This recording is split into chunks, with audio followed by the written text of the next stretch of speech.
So why is it that everything you look up online medically, no matter what it is, it always tells you you have some kind of cancer? For example, I was at a concert last night, this band called Need to Breathe, and it was a great concert, but you know, it's over 24 hours later, and I still have ringing in my ears. So I thought I'll just go online and Google ringing in the ears after concert 24 hours later. It came back, and apparently I have knee cancer.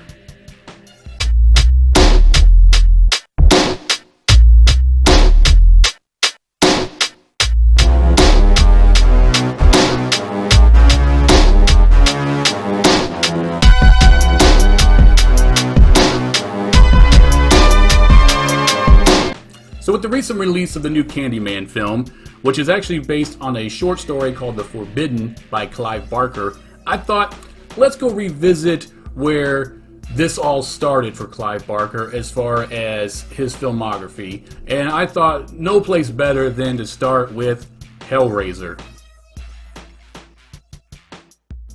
Hellraiser was based on a short story called The Hellbound Heart that was actually featured originally in a collection of short stories by several authors, a collection called Night Visions, and this one happened to be Night Visions Volume 3.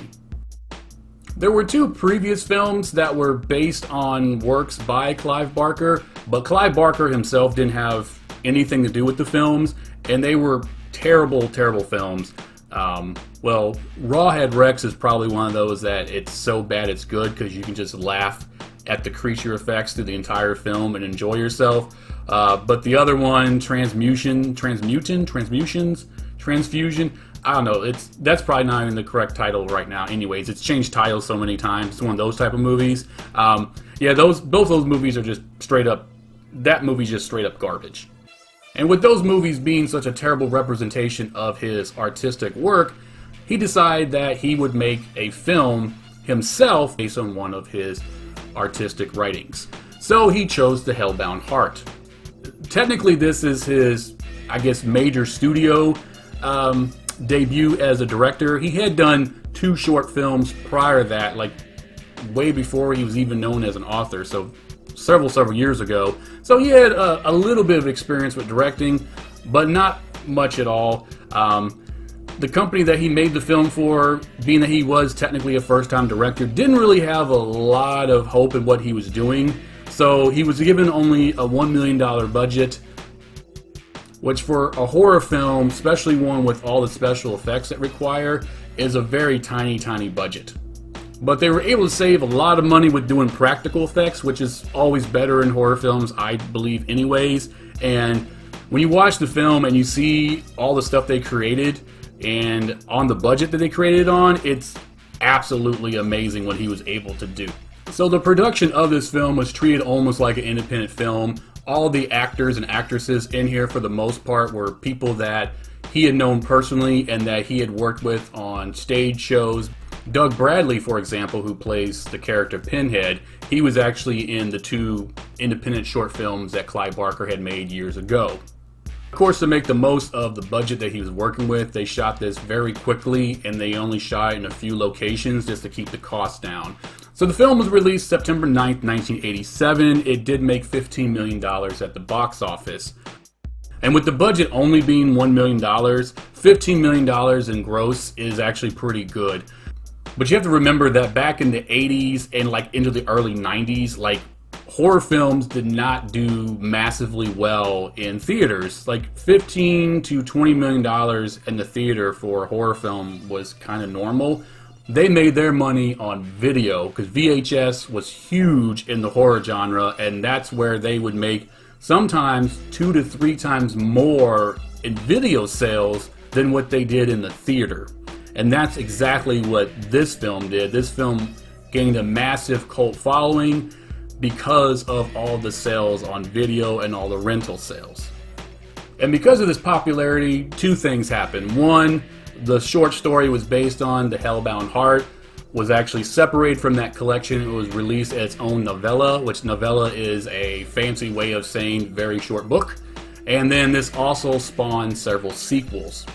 So before I get into the actual story of this film and the complexities of it and the message it is actually conveying, let's go ahead and rate the movies in this entire franchise super quick. So the first film, Hellraiser, absolutely a mind-blowing cinematic experience. And then when we get to Hellbound, Hellraiser 2, where we do get more exploration into the world of the Cenobites, the storyline and the overall filming, it does have a really rushed feeling, like the studio is like, ooh, we made some money off this, let's go ahead and get another one. This is one that Clive Barker produced, but he did not direct, and it was based on his story, but it was not something that he wrote.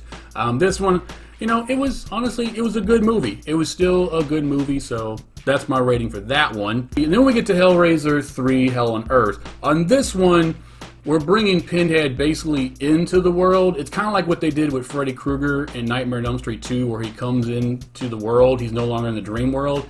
And taking him out of his world instead of bringing people into it, it's just not as good. Overall, the special effects and the gore was awesome in it, but overall, it was okay. And to save you time in your life, the rest of the films from here on out, all of them rating straight up garbage. That's it.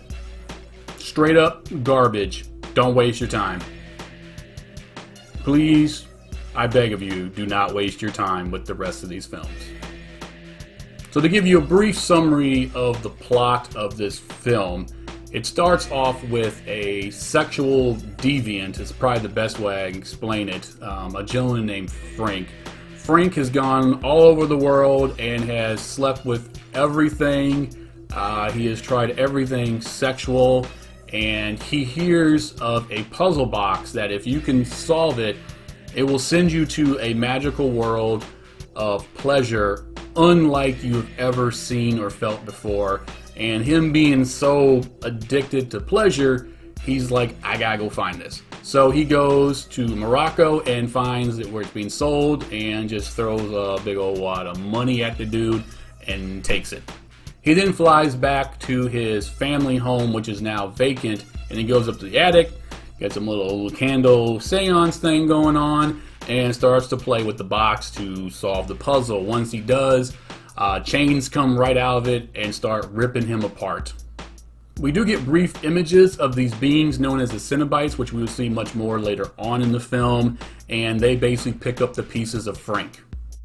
So, fast forward, we're back at the house, and we now have Larry, who is Frank's brother, Julia, who is his wife, and who had apparently had a very crazy sexual affair with Frank, unbeknownst to everybody else, and Kirsty, who is Larry's daughter, are moving into the family house to take it over and basically fix it up to live in. During the moving, Larry scratches his hand on a nail and starts bleeding profusely. Larry is actually a guy who gets freaked out about blood, so he goes up into the attic where Julia's at, because Julia is up there reminiscing about the crazy nastiness that she did with Frank in this attic. When he walks in there dripping blood, the blood hits the floor, soaks into the floor, into the remains of Frank. This starts a metamorphosis of him basically coming back to life piece by piece, and he is now, for the most part, a skeleton with some veins. And then Julia has to go back up to the attic later on to reminisce about Frank, and that's where she finds the partially reanimated version of Frank, and he explains, hey, it's me. Look, I need more blood so I can become a human again.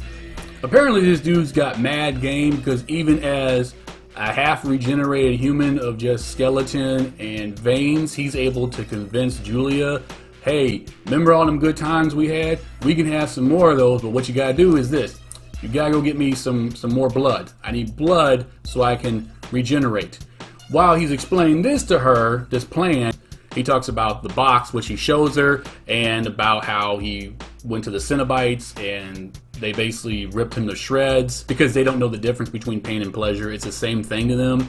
And since they think he's gone, if she can get him to come back, they can be together forever and they can run off and escape the Cenobites. And because he was apparently putting some good loving on her, she totally agrees. Doesn't see anything wrong with it. So, you know, she starts going to the bar and bringing men back to the house to take upstairs. He pretty much jumps on them and sucks all the blood out of them. And as he does this, he becomes more and more human to the level where all thing he needs is a new set of skin. Kirsty, her stepdaughter, notices her bringing dudes home. So in one of these events, she goes upstairs and follows her, and that's where she gets to meet her Uncle Frank, who is a half-zombie looking thing sucking the blood out of another man. Frank persuades her to come to him so he could explain to her what's going on, and as doing so, Julia grabs her. So of course the three of them get into a fight. Frank and Julia are trying to kill Kirsty. She distracts them by grabbing the puzzle box and throwing it out the attic window. This lets her escape. When she escapes, she grabs the puzzle box and walking down the street, kind of going over all the craziness she just saw, you know, her stepmother trying to kill her stepmother bringing dudes in to be murdered by her uncle, who's now like this weird corpse thing that has to suck blood out of people. You know, basically Kirsty was having a bad day and her mind couldn't take it anymore and she passed out. So she wakes up in this hospital bed. She's thinking it's all just a dream, and then the doctor comes in and says, hey, we don't know what happened to you, but you passed out, blah, blah, blah. This is all we found on you, and hands her the puzzle box. So then she quickly realizes that everything she experienced was not a dream, and so she starts playing with the puzzle box to figure out what this box is all about and why it's so important. Of course, doing so, she solves the puzzle, and all of a sudden the walls start opening up and everything. And that's where we get a full-on introduction to the Cenobites led by Pinhead. And the dialogue between her and Pinhead is some of the best lines written in horror history. It is absolutely amazing. And it's probably the best part of this film. Of course, she explains to Mr. Pinhead there, hey man, you didn't finish your job because my uncle, he's still alive. And of course, Pinhead's like, we always take care of our patients. So they make a little bit of a deal where he will spare her life and leave her alone if she can bring her to Frank. Of course, the catch is Frank has to admit what happened so that he knows that it's actually him. So now she goes back to the house, which is an obvious house of horrors, where her stepmother tried to kill her.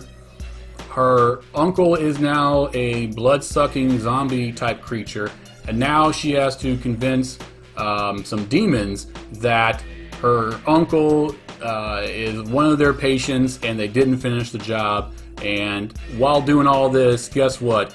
Her dad's dead because now Frank is wearing his skin and pretending to be her dad. This has become the worst day of Kirsty's life. As you would expect, another fight between the three of them happens. Julia gets killed by Frank. Frank actually says, I have escaped them, does his whole spiel, basically revealing who he is and that he has escaped the Cenobite. Doing so, chains start coming out everywhere, the walls start opening up because Pinhead's like, yep, that's what I need to hear, and we are coming for you. So, they do. They get him back. How they do, you have to watch the film to see that, because I'm not even going to try to explain it. You just have to see it. And don't eat when you watch it.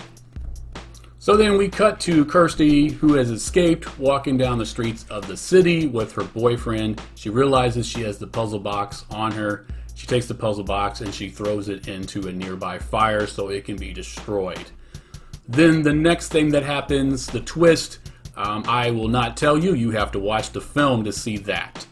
So to summarize, what is this film about? What is the message that it's conveying? Because there is actually a message between all the gore and the fantastical stuff that you see. And that is, we have to stop chasing the flesh. We have to stop letting lust lead us into all these crazy temptations. Because that's what we've become as a world, is whatever feels good to us, we're going to do. But the problem is we all find this plateau we hit where we need something to take us even higher and higher and higher and higher. And that's whether it's drugs, it's sex, money, work. We all have obsession and we're all flesh-led. And this is something that we need to fix. And this movie shows the absolute diabolical end to what that leads to. So essentially, if you spend all your time chasing darkness and never light, the darkness will be your home.